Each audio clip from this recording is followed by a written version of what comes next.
khususan Syekh Imam At-Tabari wa Syekh Imam Al-Ansari Al-Qurtubi wa Syekh Imam Ibnu Katsir wa Syekh Saluddin Al-Mahalli wa Syekh Saluddin As-Suyuti wa Syekh Fakhruddin Ar-Razi wa Syekh Imam Asy-Sya'rawi wa Syekh Abdul Qadir Al-Jilani wa Syekh Muhammad Asy-Syawi wa Syekh Muhammad Al-Alusi wa Syekh Ali Asy-Syabuni wa Syekh Mutawalli Asy-Sya'rawi wa Syekh Wahbah Asy-Syuhaili wa Syekh Muhammad Nawawi Al-Bantani wa Syekh Muhammad Quraisyah wa khususan ila Syekh Bisri Mustafa Al-Ban Syawahid Kitab Al-Iblis wa ila jami'i syekhina wa syekhina wa mu'allimina wa qulubun alaiha wa ila jami'i al-mu'minina wal muslimina wal muslimat syai'u lillahi lahul Fatihah.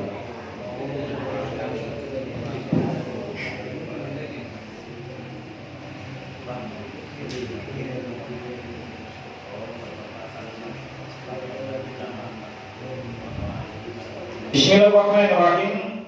Kita lanjutakan surah Al-Baqarah ayat 170.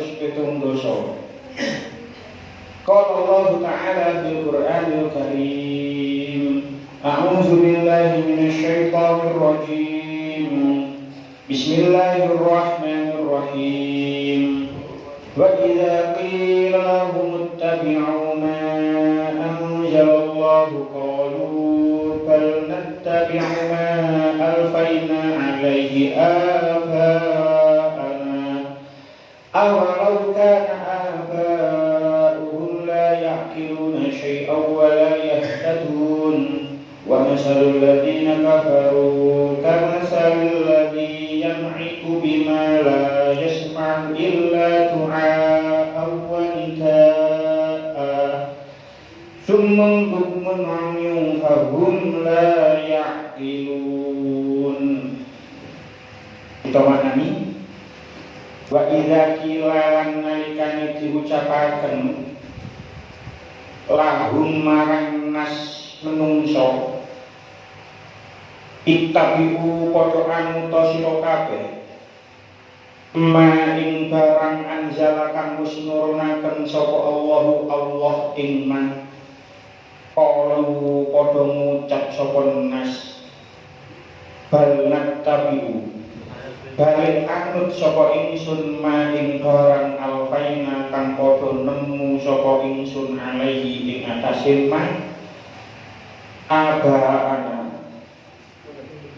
ing pira-pira bapak ingsun. Awal kana ana toh senajan ana sapa abau pira-pira bapak-bapake nas iku layak kiruna ora padha angen-angen sapa abauhum syaitan ing apa-apa walayah tadun lan ora padha oleh pituduh sapa abauhum.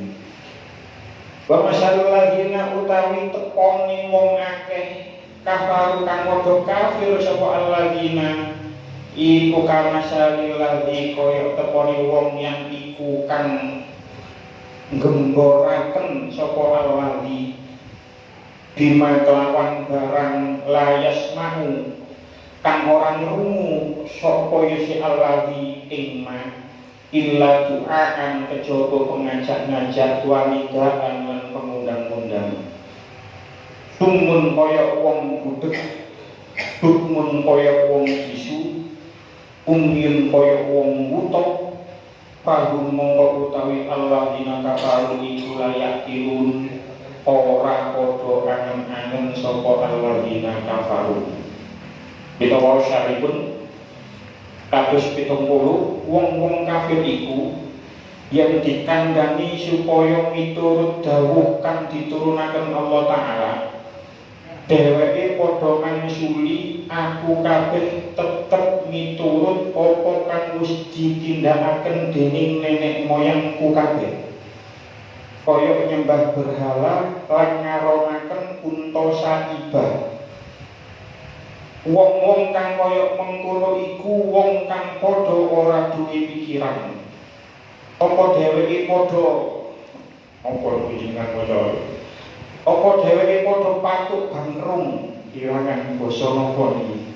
Senajan nenek moyange padha ora ngerti agama lan ora padha oleh pituduh. Wong-wong kang ngajak becik marang wong kafir iku tepone koyok pangon. Apa pangon itu? Iku koyok pangon kang gembor rumangkang, ngene rumangkang ya. Betul. Tapi insya Allah kalau paham maksudnya ini, rumangkang yang boten pemahaman kula, rumangkang ini napa? Hewan gembala, hewan sing diimu. Pangon itu penggembala. Mungkin insya Allah akan keterangan ini. Jadi wong-wong kang ngajak becik marang wong kafir iku tepone koyok pangon penggembala kang gembor rumangkang kang angon hewan ibu, hewan gembalaan, wedhus, unta dan lain-lain. Rumangkang krungu swarane pangon, kewan iku mang krungu swarane penggembala, tapi ora ngerti. Temen uga wong kafir yang dinasehati bagus krungu nanging ora gelem ngerti. Kupinge persasat kokok, cangkeme bisu, matane wuta. Uteke ora bisa mikir. Betul. Baidaki lalahum apabila diucapkan kepada mereka, niki mangke ada beberapa pendapat. Ittabi'u ikutlah kamu semua ma anzalallahu terhadap apa yang diturunkan Allah. Kalau mereka mengucapkan bal nattabi'u tidak, tetapi kami mengikuti ma alfaina alaihi aba'ana, apa yang telah ditemukan yang dijalankan oleh nenek moyang kita. Awalau kana aba'uhum la yaqiluna syai'aw wa la yahtadun.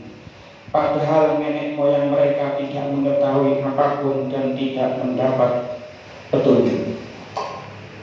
Walaupun balik-balik ngomong, setiap ayat belum tentu ada asbabun nuzulnya, tapi ayat ini tentang asbabun nuzul. Asbabun nuzul kados mekaten. Diceritakan tentang kitab Lubabun Nukul fi Asbabin Nuzul, karanganipun Syekh Jalaluddin Asyuyuti. Akhraja Ibnu Abi Hatim min Tariq Sa'id al-Ikrimah an Ibnu Abbas qol.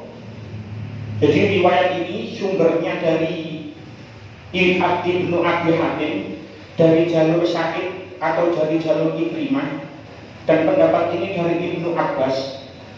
Ibnu Abbas berkata, da'a Rasulullah sallallahu alaihi wasallam al-yahuda ilal Islam. Wong-wong Kanjeng Nabi niku ajak-ajak marang orang-orang Yahudi untuk masuk Islam. Jadi Kanjeng Nabi niku ajak-ajak Yahudi, tiang-tiang Yahudi untuk masuk Islam. Wa gharrabahum fihi wa hazzarahum adzaballahi wa nikmatahu. Disuruh supaya orang-orang Yahudi itu masuk Islam, diweden-wedeni akan azab Allah, akan siksane Allah.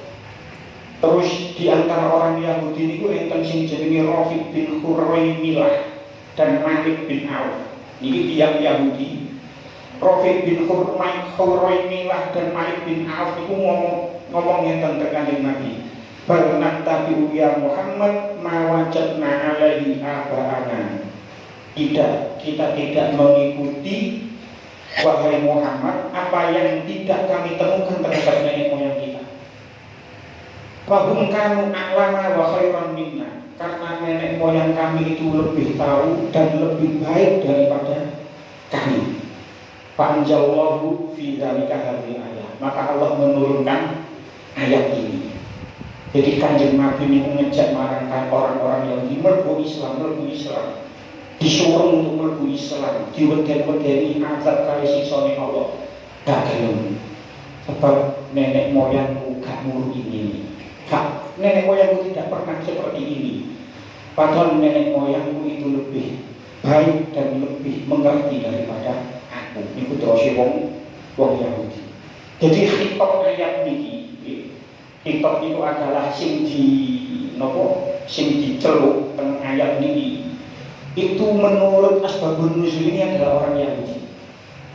Tapi nggih pentafsir Al-Qurtubi dikatakan yakni kufarul Arab. Bunten ayat niki kalau melihat asbabun nuzul orang Yahudi, tapi kalau menurut Imam Al-Qurtubi orang-orang kafir Arab.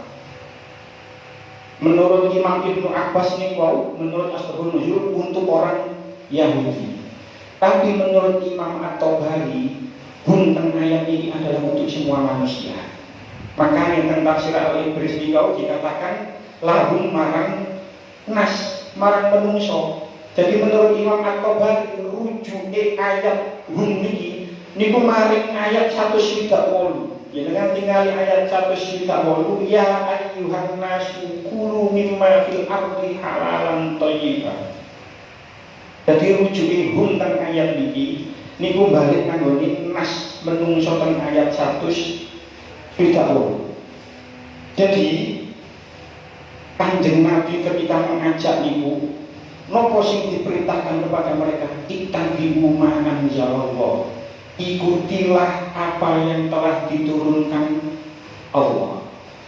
Sing dimaksud ma anzala teng ayat niki nggih, sing dimaksud ma anzala teng ayat niki menurut tafsir Jalalain adalah minat tauhid wa tahrim thayyibati, adalah ajaran tauhid dan menghalalkan barang-barang yang baik. Tetapi tentang tafsir At-Tabari sing dimaksud ma anzala mriki adalah i'malu bima anzalallahu, i'malu bima anzalallahu fi kitabihi ala rasulihi fa ahillu halalahu wa hurrimu haramahu. Sing dimaksud sing dimaksud ma anzala ayat ini adalah beramallah, berbuatlah sesuai apa perintah Allah yang tertulis di kitabnya melalui Rasulullah, dan halalkanlah apa yang halal dan haramkanlah apa yang haram. Jadi ceritanya tenggoni ayat niki orang-orang Yahudi itu mengharamkan sesuatu yang halal. Makanya tenggoni syara'iyah dikatakan untuk saibah, untuk saibah. Jadi orang-orang Yahudi itu menghalalkan sesuatu yang halal. Padahal dalam kitab Sulam Taufik,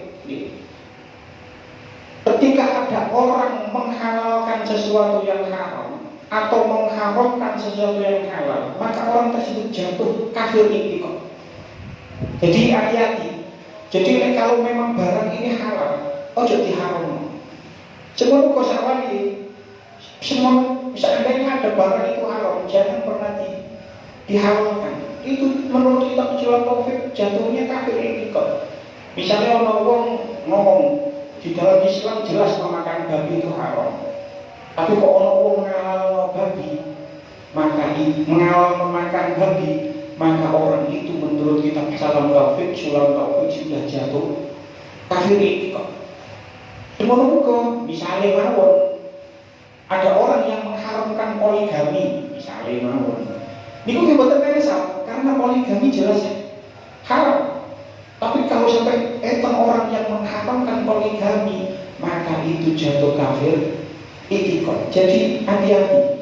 Karena orang-orang Yahudi itu mengharamkan barang yang halal. Jadi orang-orang Yahudi niku tentang tafsir Jalalain dikatakan mengharamkan unta sawahib dan unta bahair.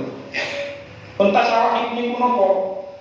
Unta yang dinadarkan untuk berhala, dibiarkan bebas berkeliaran, tidak boleh ditunggangi. Jadi orang-orang Arab memang itu hewan gembalaannya itu unta. Jadi ono unta sing dibiarkan bebas berkeliaran, gak oleh ditumpangi. Unta itu digawe berhala. Ada unta bahiro. Unta bahiro itu unta yang tidak boleh diperah susunya dan dikhususkan untuk berhala. Jadi orang-orang Yahudi itu mengharamkan unta sawahib dan unta bahiro demi berhala. Lalu Allah berfirman apa? Awalau kana aba'uhum la yaqiluna syai'aw wa la yahtadun. Hamzah teng ayat niki awalau kana wonten hamzah di awal di awal kalimat itu adalah hamzah lil ingkar. Terus ada kalimat yang dibuang. Betul, ada kalimat setelah hamzah itu yang dibuang. Napa kalimat yang dibuang? Yattabi'unahum. Jadi terjemahnya dan ayat tabi'unahum walau kana aba'uhum la ya'qiluna syai'aw wa la yahtadun. Apakah mereka tetap mengikuti ayat tabi'unahum? Apakah mereka tetap mengikuti nenek moyang mereka? Padahal nenek moyang mereka tidak mengerti apa-apa dan tidak mendapat petunjuk. Mengikuti orang tua itu adalah wajar.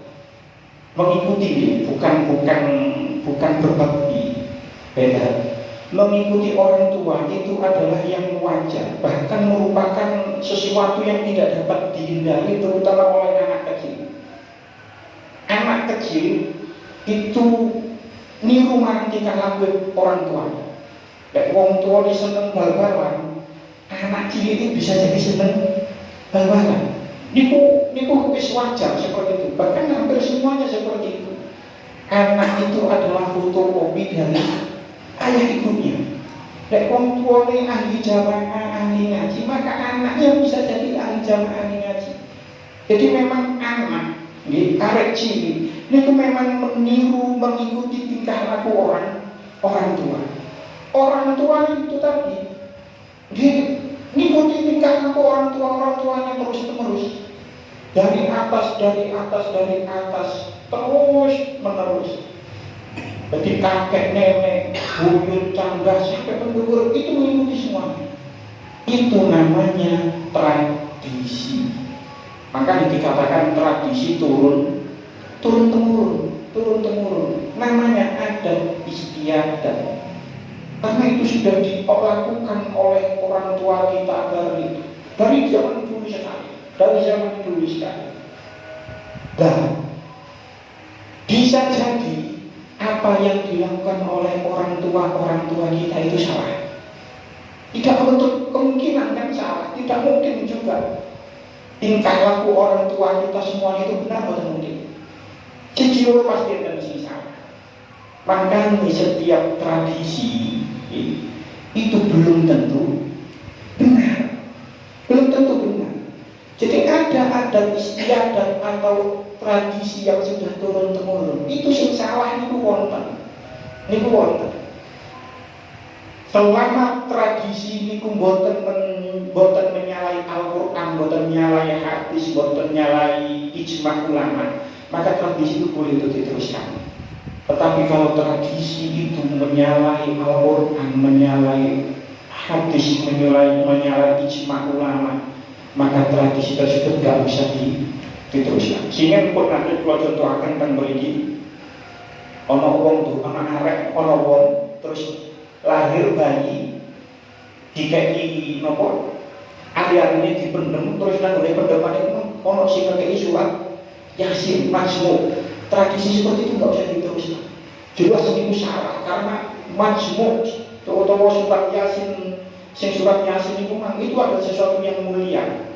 Tak boleh dipendem nanggone nisor omane digubulno hari-hari. Tak boleh nangis karo. Jadi kalau ada yang seperti itu, hentikan. Lek pun teng mriki pun insyaallah pun boten wonten, tapi teng daerah-daerah dekat pantai itu ada tradisi sedekah bumi. Jadi beleh kebu endase kebu ambek hasil panen bumi kuman dilarung nang gone tengah laut. Niku kan enten masih tradisi seperti itu. Itu boten salah. Itu tradisi yang salah dari nenek moyang kita. Ini boten bisa diterusno. Lah membeli kebu terus endase dan hasil panen yang baik, buah beras nopo mawon sing api-api. Niku dibuat nang gone laut itu buatan bisa diteruskan. Buatan yang salah di nopo istilah itu lakon laut, buatan yang salah itu tradisi yang salah. Tapi sudah dilakukan oleh nenek moyang kita dulu, yang terutama yang hidup di pinggir pantai, di pesisir.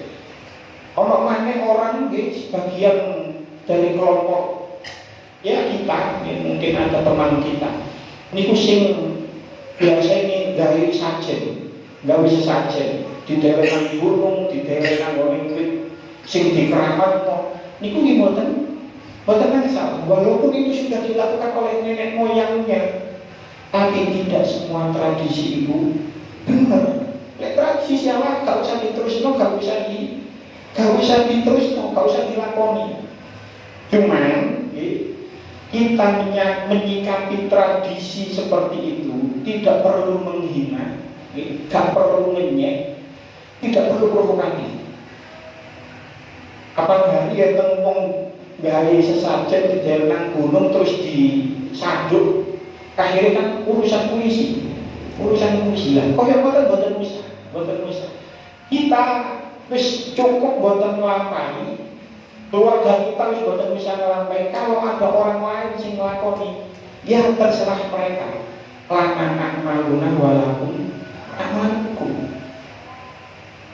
Kita, amalan kita ini kok dianggap tradisi yang salah oleh kelompok sebelah. Zaman menurut sini tahlilan, mulutan, itu dianggap tradisi yang salah oleh kelompok yang di luar kita. Diunyek kira ini boleh, Kanjeng Nabi para sahabat gak tahu gawe mulutan, gak tahu gawe tahlilan, lah pokok orang-orang yang tahlilan, orang-orang itu mulutan. Dianggap tradisi yang salah. Tapi gak usah, karena kita gak mau diunyek, maka kita jangan menyek wong liya. Jadi kita itu juga amalan-amalan kita itu dianggap tradisi yang salah oleh kelompok yang di luar kita. Dan kita nggak ada dalil piambuk, ini bukan bisa ngeraikan, tapi kita punya dalil kalau apa yang kita lakukan itu benar dan tidak menyalahi aturan. Boten nyalai Quran, boten nyalai hadis, eleke nandi. Wong yo tahlilan, wong yo mulutan, ono sedekah, kirim donga dan lain-lain. Tidak ada yang menyalahi. Lek sing sesajen itu kan mesti nyalahi. Itu kan diperuntukkan untuk mungkin jin atau yang lain. Itu tidak bisa diteruskan. Nah, kan kok idah fikih itu ada sebuah kaidah yang berbunyi al-adatu muhakkamatun. Adat istiadat itu bisa menjadi sebuah hukum. Jadi tradisi, adat istiadat itu bisa menjadi sebuah hukum selama adat itu tidak menyalahi aturan. Itu siapa yang kita lakukan adat yang sebenarnya itu bukan diperbolehkan, tapi karena sudah menjadi adat, maka itu sudah menjadi hukum, akhirnya diperbolehkan. Jenengan misalnya nang warung, mangan ono gorengan jenengan pangan, ono godhog gedang jenengan pangan, ono tahu isi jenengan pangan. Itu sakjane gak boleh ngoten niku. Kuduke tumbase niki setunggal kula tumbas siji dimangan. Langsung cukup dipangan, apa bedanya kalau nyolong? Asal mangan. Tapi karena sudah menjadi adat, ngene nang warung cukup mangan. Engkok totalan nang mburi hitung-hitungan maka sudah boten apa-apa. Tapi cara fikih boten asal kaya ngoten niku. Kuduke lek wong sing niku tuku siji baru dipangan. Dadi cara mangan sing bener iku nang dina KFC. Niku bener bayar sik baru mangan. Kita langsung mangan warung langsung mangan, langsung jokok rokok, jokok kerupuk, itu sebenarnya tidak boleh. Tapi karena sudah menjadi adat, maka itu boleh. Adat muhakkamah, adat itu menjadi sebuah hukum. Jenengan tumbas, jual beli, itu seharusnya ada ijab kabul. Tapi ini kan boten tumbas pinten 12.000, wis 12. Lek wong biyen niku ana sing ngomong ngene, kula sate nggih kula tumbas. Biyen niku enten sing ngoten kasihan. Sak niki pun jarang. Saya jual, oh iya kok enten sing dodol ngomong saya jual, sing tumbas ya saya beli. Memang seperti itu, harus ada ijab kabul. Gak apik tok sing ijab kabul. Jual beli itu juga ada ijab kabulnya. Harusnya niku enten. Jadi wong dodolan, kalau saking nggih kula tumbas, ada seperti itu. tapi selama sudah menjadi adat, al-adatu muhakamatun, maka karena sudah menjadi tradisi, maka hal seperti itu gak ada ijab kabul, gak ada kusik langsung dipangan, maka sudah boleh. Ngoten maksudnya. Jadi setiap kali, setiap tradisi, selama tradisi tersebut tidak menyalahi syariat, maka itu boleh. Pokok boten nyalahi syariat, boleh tradisi. Contoh apa tradisi sing oleh, misal tingkepan itu tradisi. Megengan itu tradisi. Boten enten dalile, boten enten kitabe, tapi tingkepan itu mendoakan ibu yang hamil dan janin yang ada di dalam kandungan. Ini boten enten dengan doa kita ini boten nemu tingkepan itu dalile. Tapi itu tradisi yang sudah dijalankan turun temurun. Ini boten menyalahi napa-napa, maka lanjutkan tingkepan. Megengan kabeh poso, kirim donga terus ziarah kang makam leluhur, makam nenek moyang, boten napa-napa, boten tidak diharuskan kabeh poso niku ziarah, tidak. Tapi karena itu baik, tidak menyalahi aturan, maka megengan boten napa-napa. Contoh maneh, ana manten micak endok.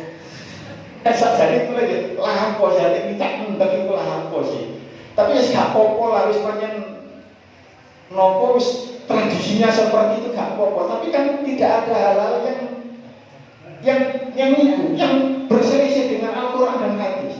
Ono paling yo mubazir ngono, tapi ala wong ndok siji ae kok ngalar gone piro. Untuk micak ndok mubazir gak oleh. Ala wong ndok ngalar piro 1.500 2.000 ae kok mubazir. Wis gak apa-apa lah. Itu adalah tradisi, budaya, adat istiadat. Hal-hal seperti itu kita boten napa-napa. Selama boten diyakini napa-napa lho iki. Selama boten diyakini sing aneh-aneh, maka koyo tingkepan, megengan terus nyicak endok panten niku boten napa-napa. Iki dilampahi mawon, itu adalah tradisi yang tidak menyalahi syariat. Pun kita lanjutkan. Wa masalul ladzina kafaru kama masalul ladzi yamliku bima la yasma'u illa du'a wa nidaa. Dan perumpamaan bagi orang kafir adalah seperti penggembala yang meneriaki binatang yang tidak mendengar selain panggilan dan teriakan. Sumun bukmun umyum farum la yaqilun. Mereka tuli, bisu dan buta, maka mereka tidak mengerti. Ulama ahli tafsir itu berbeda pendapat tentang takwil ayat ini. Ada dua pendapat. Pendapat yang pertama, orang-orang kafir itu tidak memahami apa yang diturunkan Allah dan tidak mau mengikuti ajaran tauhid yang diserukan. Itu koyok binatang, yang mendengar suara yang diteriakkan kepadanya namun tidak mengerti maknanya. Jadi maksudnya itu Kanjeng Nabi itu diibaratkan, atau kalau sekarang itu ulama, juru dakwah atau yang lain. Kanjeng Nabi itu diibaratkan penggembala. Orang-orang kafir diibaratkan hewan, diibaratkan binatang, entah itu kambing atau unta, diibaratkan hewan.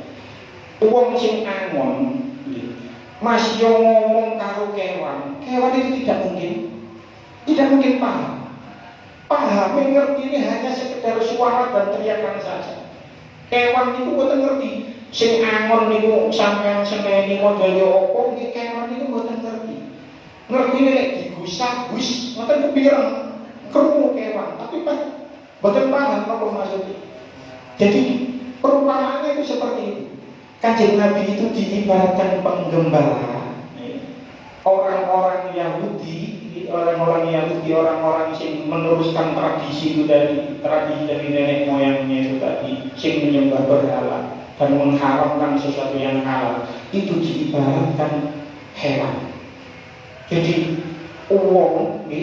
orang-orang kafir, orang-orang Yahudi ini wis gak bakalan ngerti nopo sing sampai akan kali Kanjeng Nabi. Mereka tetap tidak mau beriman kepada Allah dan tidak mau beriman kepada Kanjeng Nabi Muhammad. Seperti itu penggambaran orang-orang kafir, orang-orang Yahudi. Cuma pendapat yang kedua mengatakan, ada pendapat yang kedua mengatakan perumpamaan orang kafir itu yang berdoa kepada patung dan sesembahannya. Jadi lekman Kanjeng Nabi itu diibaratkan penggembala, wong sing angon. Orang kafir diibaratkan hewan. Itu pendapat yang pertama. Pendapat yang kedua mengatakan orang kafir itu dianggap penggembala. Terus patung sesembahan itu dianggap hewan. Jadi wong kafir dungo nang gone patung, dungo nang berhala, itu patung tidak akan paham mau waktu. Seperti itu perumpamaannya. Jadi perumpamaannya ada dua. Siji, Kanjeng Nabi diibaratkan sebagai penggembala, terus yang menjadi binatang itu adalah orang kafir, orang Yahudi. Yang kedua mengatakan orang kafir itu menjadi penggembala, sementara hewan itu menjadi patung itu diibaratkan sebagai hewan. Jadi orang wong kafir dungo marang patung, patung ini tidak akan pernah mengerti karena itu, karena patung batu tidak ngerti apa belas. Maka dikatakan sumung bukmun omyung fahum la yaqilun. Mereka itu tuli saking nopo? Tuli dari kebenaran, sehingga dia tidak bisa mendengarkan kebenaran. Wa bukmun khursun angkil haqi waswabi. Mereka itu bisu, tidak dapat mengatakan kebenaran. Kebenaran apa? Mereka tidak dapat mengatakan kebenaran kalau Muhammad itu adalah utusan Allah. Umyun, mereka itu buta amil huda wa tariqil haqqi fala yubshirunahu. Mereka itu tidak dapat petunjuk dan tidak dapat melihat jalan kebenaran, sehingga dia tidak dapat melihat kebenaran. Summun bukmun omyung fahum la yaqilun. Dan mereka orang fahum la yaqilun mongko utawi alladzina kafaru iku la yaqilun, ora padha angen-angen sapa alladzina kafaru. Jadi orang-orang kafir itu tidak kaum sing ngerti. Karena mereka hatinya itu, telinganya sudah tuli, matanya hatinya, telinganya sudah tuli, bukmun, mulutnya sudah bisu, umyun dan matanya sudah buta dari kebenaran. Pun cekap sematan rantang ini boten enak mantau. Selanjutnya niku bahasan yang lain, jadi ngaosi sedikit pun mungkin kita dikatakan yang manfaat. Bismillahirrahmanirrahim. Shallallahu alaihi Muhammad wa sayyidina Muhammad alhamdulillahirabbil alamin. Allahumma shalli ala Muhammadin shallallahu tatma'innu biha qulubuna wa tanfa'u biha ulumuna wa taqdu biha hawaijina wa tarfa'u biha darajatina wa tahdi biha qauman wa tukhrishu biha qulubana wa tulhimuna biha huluman ladunni wa tukrimuna biha bis'adati wal karamati ma'a dzurriyyatina wa tuksiru biha amwalana wa ashabana wa talamidana wa asfa'ana wa yamana wa tarzuquna Allahumma ni'matika wa rahmatika wa ridwanika wa syarri wa syarri wa barik lana syarri ma halata wa janta wa amata wa hiyata ila yaumin tusyarru khalqa ajmain. Alhamdulillahirabbil alamin.